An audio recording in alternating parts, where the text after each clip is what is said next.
Welcome to Unit 6 of Introductory Horticulture. In this lesson, we're going to talk about seeds and what they're used for and some of the special characteristics of them.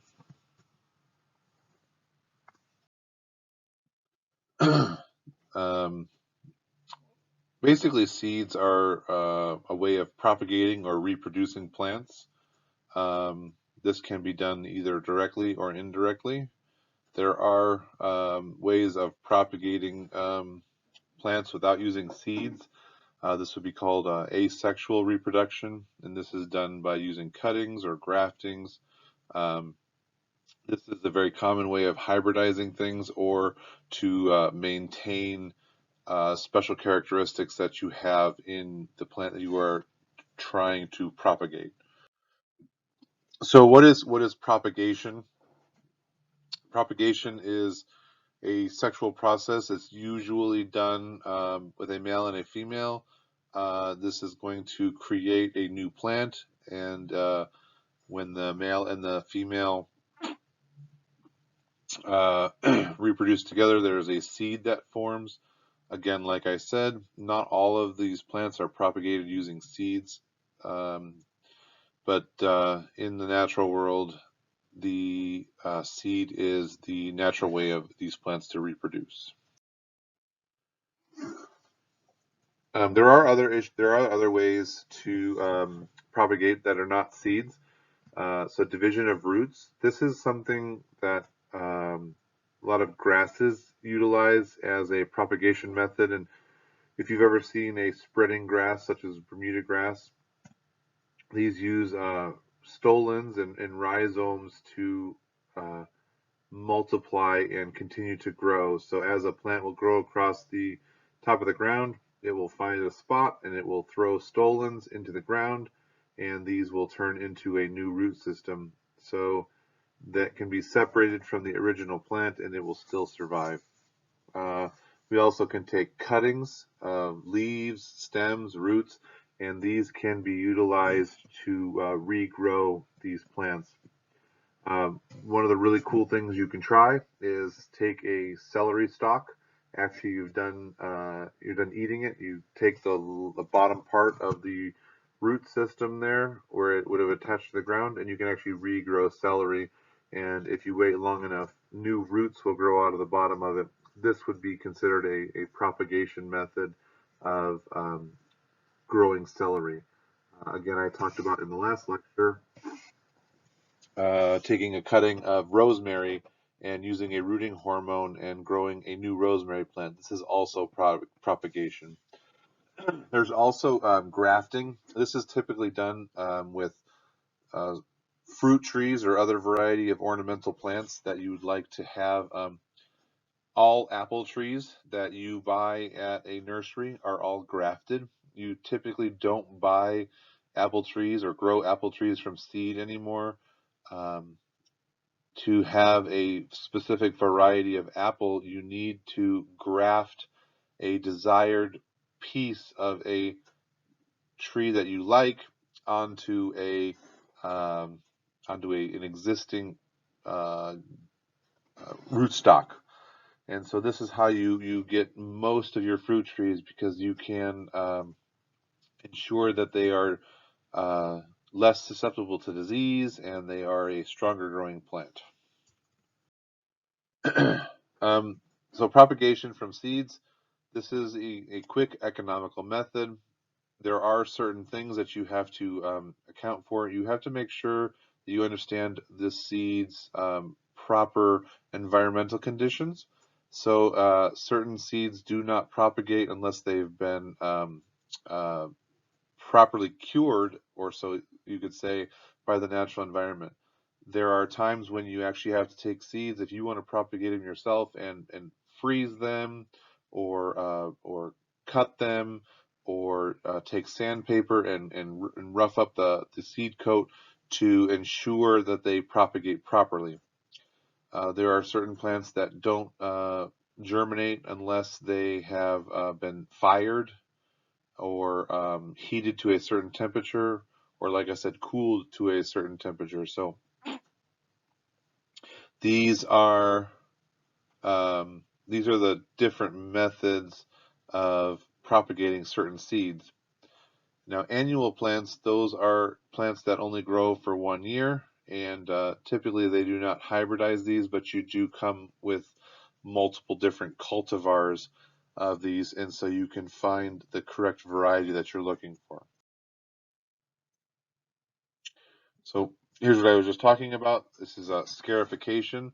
That's when a seed has a hard seed coat and you have to remove some of that. And in nature, the way this happens is as seeds are blown around, they are scarified, or if a seed coat is hard, sometimes being exposed to water will melt some of that seed coat away. There are other methods, as I said before, with firing, and these do require some sort of time to rest occasionally before they become a viable plant. So when we look at what the composition of a seed is, this is very important. We have usually a hard outer coating called the seed coat. There is the endosperm, and the endosperm is the uh, food source for a new plant. So basically, as a new plant is to grow, it's going to live off this, usually a starch, a long sugar chain starch that will sustain the plant while it is maturing. And then the embryo is the actual plant. Sometimes this can be called the germ of a plant, and this is what actually is the living piece, the growing piece of this plant. So it's important to select the seeds that you are hoping for. You want to make sure that the seeds came from as locally as possible.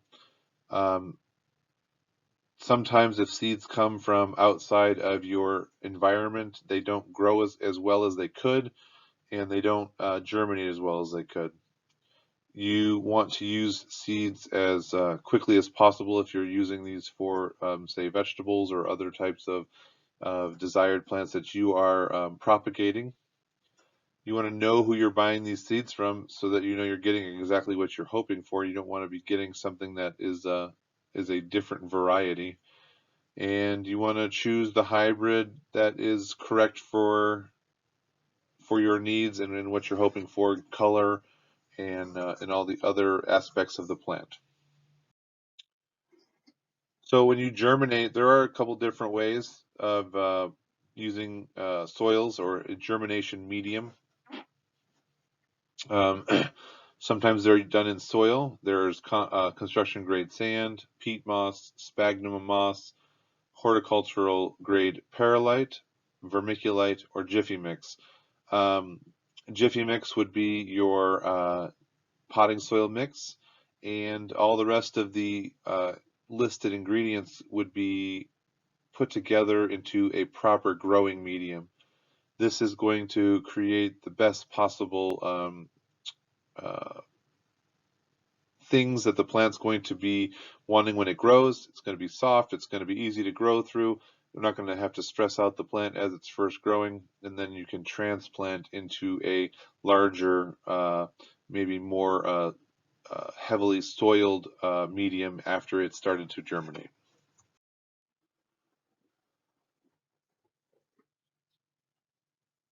So there are something called flats. This is when you don't use an individual uh, spot. This is done typically with, say, ground covers, or if you can separate the roots, uh, you can plant many seeds on a large flat of soil, and they will grow, and then you can separate them and put them into um, the ground. Sometimes they are divided.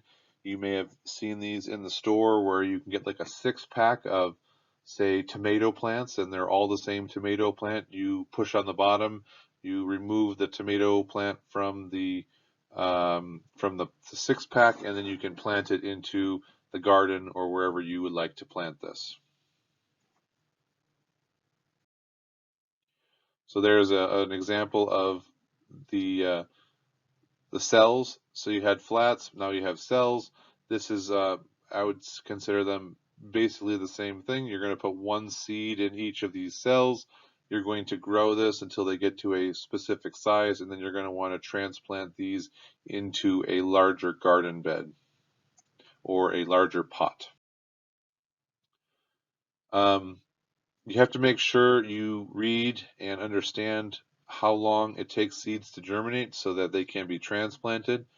You want to allow those seeds to be fully germinated and strong enough to be transplanted before you move them. So you have to kind of understand how long it takes for those to become a viable plant and ensure that you are seeding and germinating these seeds in the proper time of year so that they are ready on the date you'd like to plant them.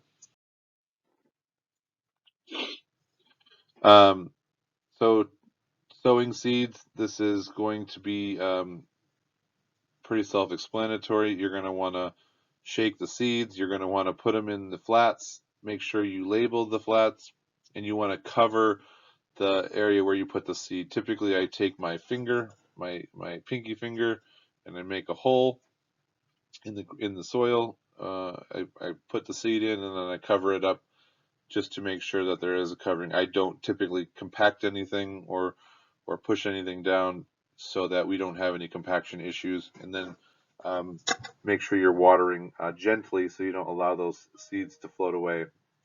Uh, Seeds actually will float if you put too much water, and they can come to the surface. And if seeds come to the surface, then they are not doing what they need to do. Okay, so to water a fresh flat of seeds, it says right there, put it in a tub of water. That's so you don't have the water float or disturb the seed bed. You want to make, if you have to do water from the top, be really, really careful. Go slow. The way in the beginning when they're saying to put it in a tub, the soil will actually wick up the water and allow that water to um, permeate through the whole seed mixture just by the wicking effect or the capillary action within the soil. So when you want to germinate plants, you don't want to include a lot of fertilizer at the start. You want to let those plants germinate, and then you want to add in those fertilizer elements after the plant has become germinated. You want to germinate these seeds in an area that's between 60 and 65, excuse me, 65 and 70 degrees Fahrenheit. You want to keep them moist but not wet. You want to make sure that they're in an area that can retain a bit of humidity so that things don't dry out. If the soil medium dries out, those seeds have a tendency to die since they are so small and fragile. So you have to be very careful to keep those soil mediums as moist as possible.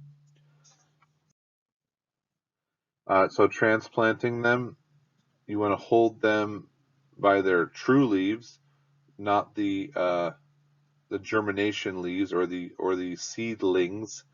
You want to use as least amount of pressure on those as possible. You want to typically I like to turn the plant upside down to allow gravity to help me get it out, so that I'm not pulling on the weak stems and then allowing them to uh, come out of their container and be put into the larger container.